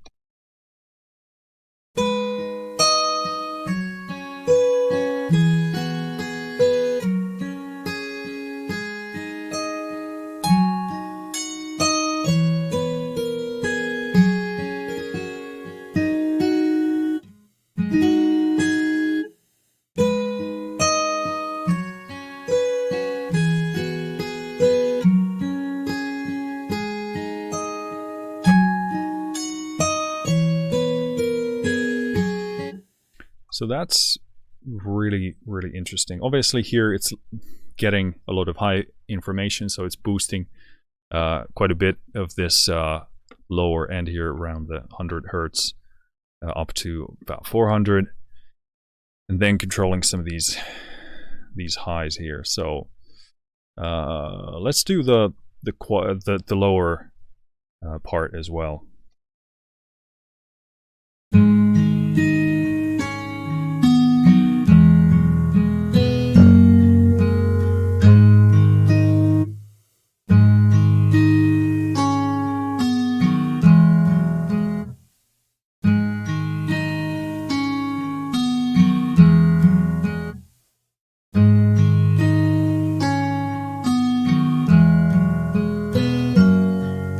Yeah, balances it out very nicely. Also controls some of that noise coming in. Next up, Gullfoss. Let's go ahead and reset this thing here, and again, let's go from the beginning.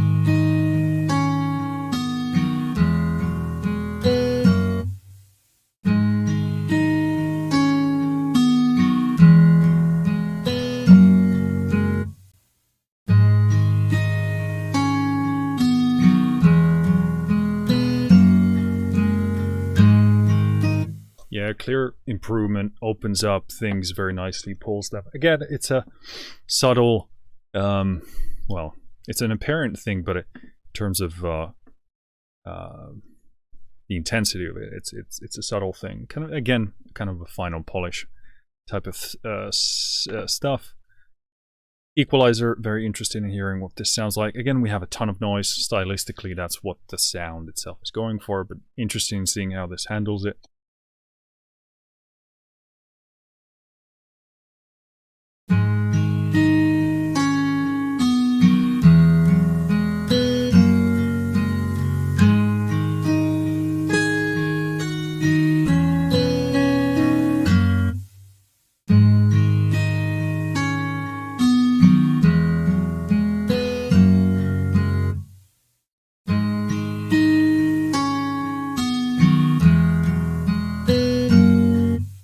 I think this is a good example again of how it kind of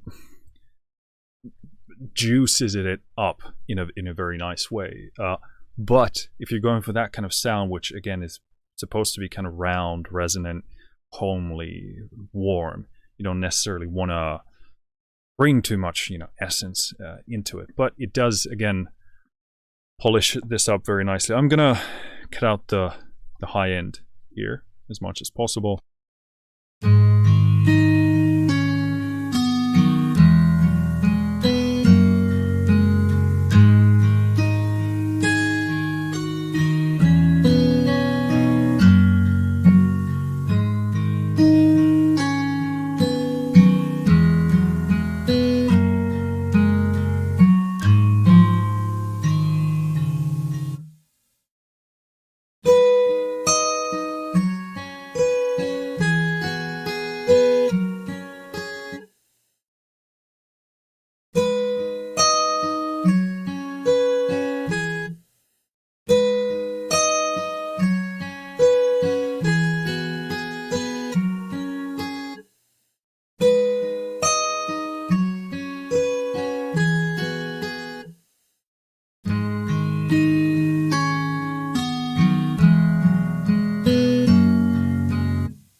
And again, there we're getting a change in the sound itself. Might not be what we're going for. Definitely increases the fidelity and the impact of it.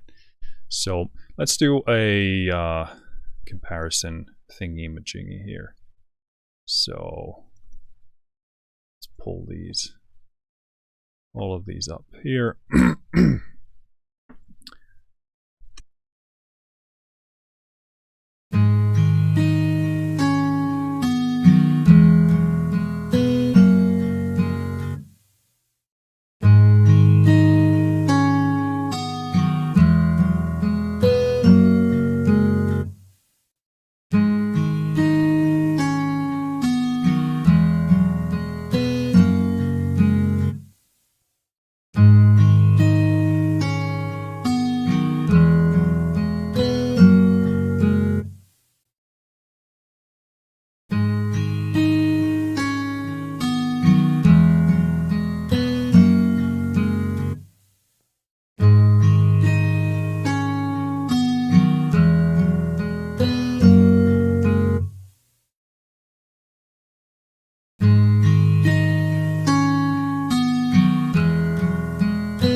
So, okay, interesting results. Obviously, Soothe is not boosting anything. It's just kind of controlling those resonances here. So that creates a tone. I actually really like what Smart EQ3 is doing here. Obviously, this is the well, not the only one that is boosting, but it's boosting a lot of these mids here, which is affecting tone, cutting a bit of that top end and etc. So it's clearly the most, I'd say, distinct in these examples. Gullfoss doing its thing, kind of a subtler controlling thing, and Equalizer here is bringing it a bit too much on the kind of polished side. Again, you can adjust things here, etc., and it depends on the amount that you're using. I'm basically setting these to the point where the difference becomes apparent and sort of clear. And also this is a difficult sound source for this because there's so much, first of all, noise, but it's very distinct guitar tone there, which actually, the more specific it is, the more challenging it might be for it to handle. But that's a pretty rough generalization, so I don't think that's actually fair to say. But I think if I take another preset here, let me go for, I'm going to try and remember what these are like.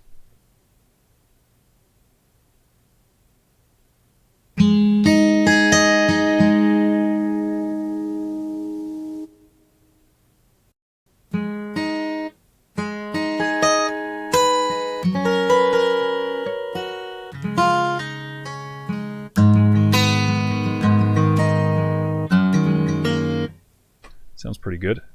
Let's do that and listen to the contestants here again.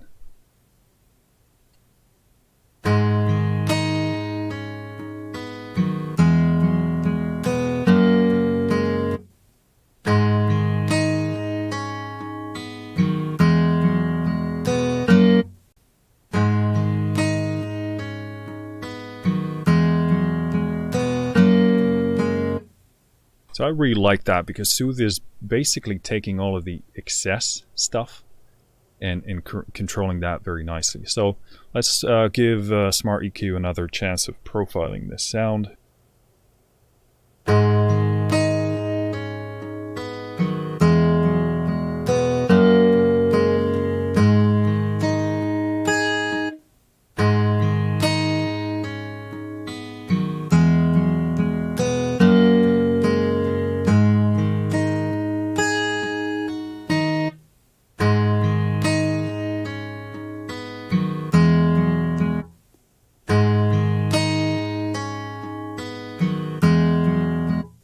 That's kind of nice. Takes some of that nasally stuff out there. Slightly sort of a crisper, cleaner sound. Gullfoss. Again, can you reset this? Please, someone tell me there's a better way to do this.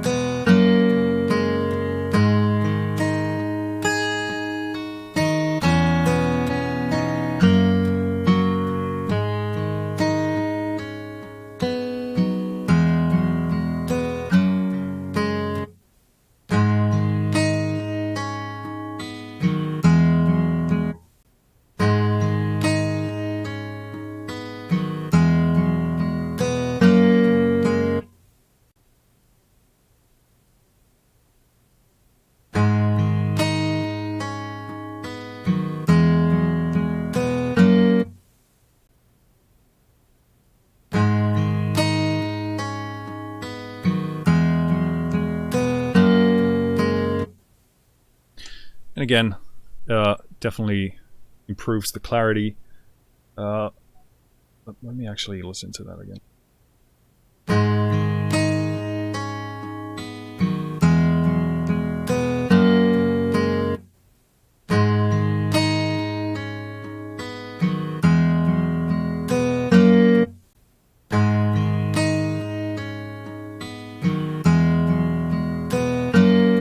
Yeah, again, kind of does the same thing as soothe. It's kind of taking the excess energy and bringing it under control.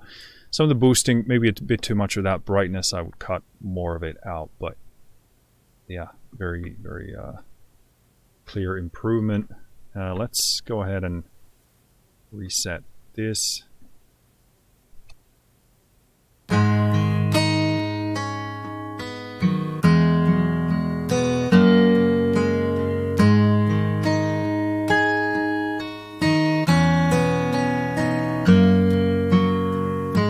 So again, around the 40% mark becomes very clear. I would be cutting this high end, so let's do that.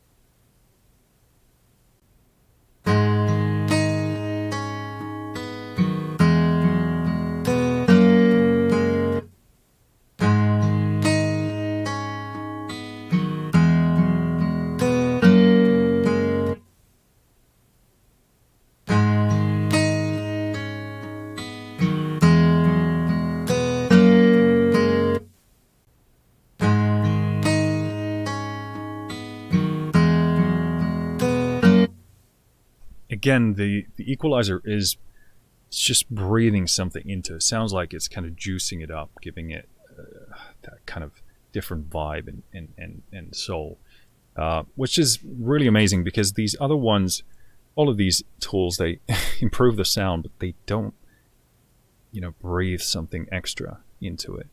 So in that way, it feels like the equalizer is kind of like, it ends up feeling a bit like something like a saturator, like something very subtle, like one of these magic box plugins you put on there, and it just sounds better. Not that it always does, because sometimes it might be juicing it up too much, or it changes the essence of the sound of it. But that's why I changed the guitar tone here to something more sort of typical, so you can hear that it does obviously behaves differently depending on what you're feeding it. But this is super interesting, and unfortunately it seems like I need to buy this because it is very, very, very good. But again, all of them just sound fantastic. Like Gullfoss isn't changing the essence of the sound. It's taking the sound and improving its profile. Sonable EQ is kind of doing the same thing, but from a sort of a more like an EQ profile that kind of profiles it a bit improves the general frequency EQ profile. That's a horrible way of explaining it, but it's not like, I can't probably even put it any better than that, but different kind of a tool for a different goal. Anyway, I've been doing this for too long, so I'm not being very coherent anymore. To wrap this up, I'm gonna have to probably buy this. Not probably, I'm gonna have to buy it, which sucks for the money. But there's an intro offer going. I haven't been asked to say that, but I do know it's going because I'm probably gonna buy this.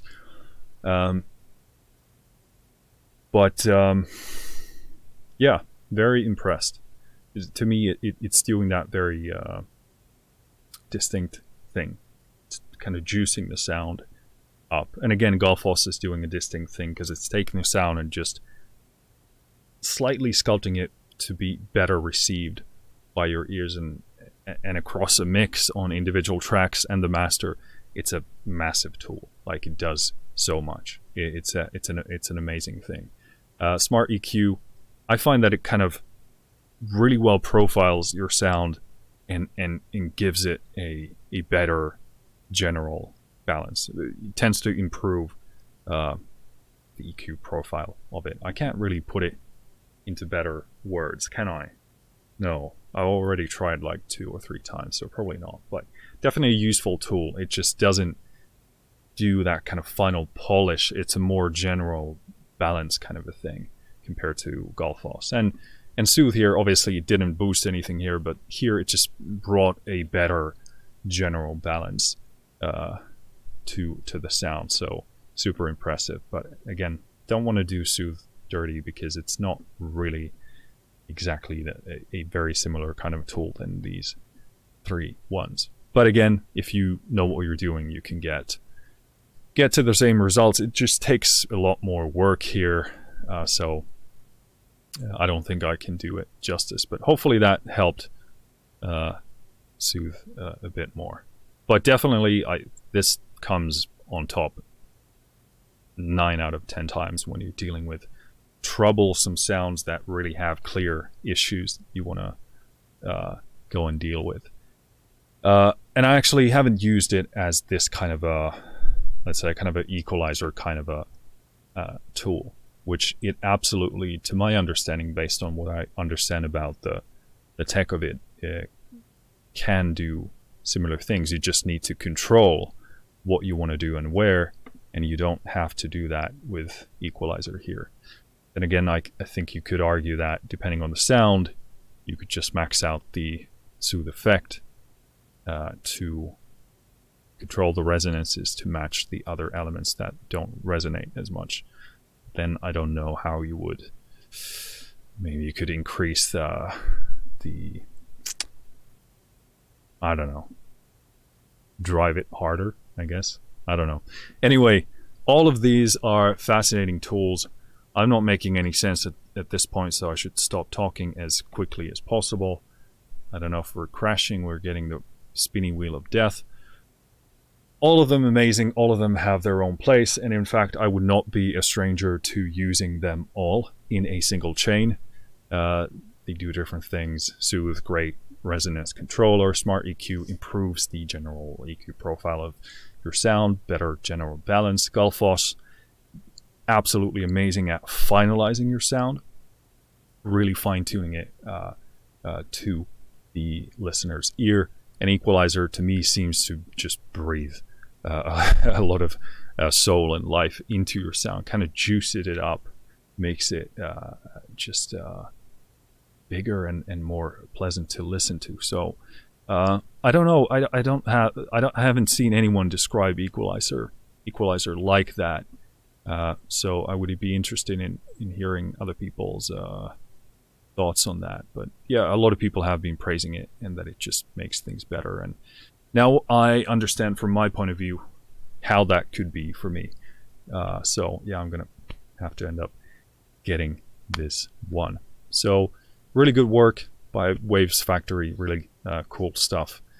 As I said in the previous video, one of my favorite developers out there, so can't wait to see what they got cooking. I need to do a video on Trackspacer at some point because it's so amazing, but I haven't checked out.